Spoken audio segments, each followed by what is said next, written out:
Just a quick update, I'm back from my port incision.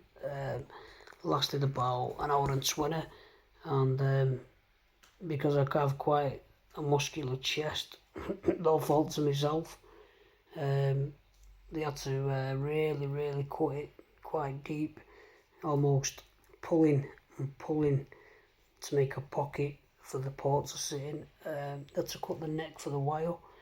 There was a lot of pushing and pushing. The woman couldn't physically do it. She had to pass that procedure on to the man to push the port and the wire. So he explained, I've got a wire coming down my neck and a wire that comes off the port down here somewhere.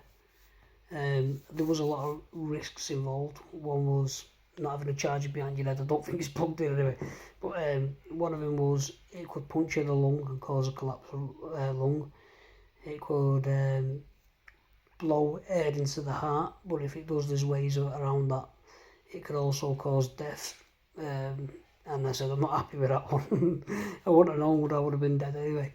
So we've done it. There was a little bit of problem waiting to be discharged to get the saline, so I said I'm not waiting around.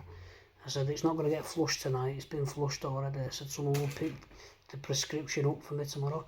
I've got quite a lot of pain in the neck when I'm moving. I do not know what the scar tissue looks like or what it's going to look like. All I know is that they were stitching this area up for a very long time and said they'd done it nice and neatly for me.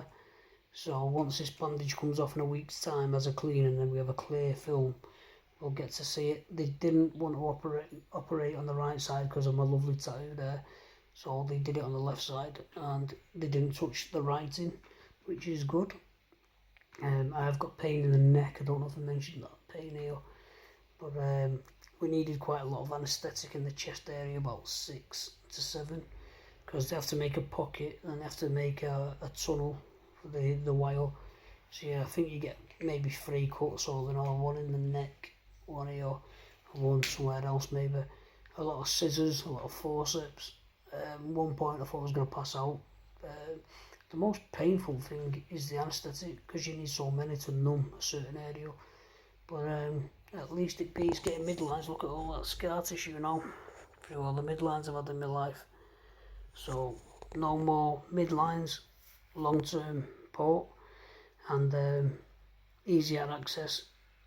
Supposed to bleed back, so if they bleed back I don't need to be prodded with a needle when I have my blood tests, when I have the home IVs.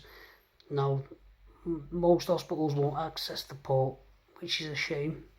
They're not trained to, so they won't access it. So I would still need to do a regular blood test, things like that. They do need to be flushed a bit as well, once a month. I've got these daft socks on that I had to put on. I've still got to wear them for 24 hours. The only time you'll see me in a pair of stockings. Hey, look at them sexy chicken legs. Anyway, over and out, that's 2 videos in less than 24 hours. Your hearts must be fluctuating at a very high rate.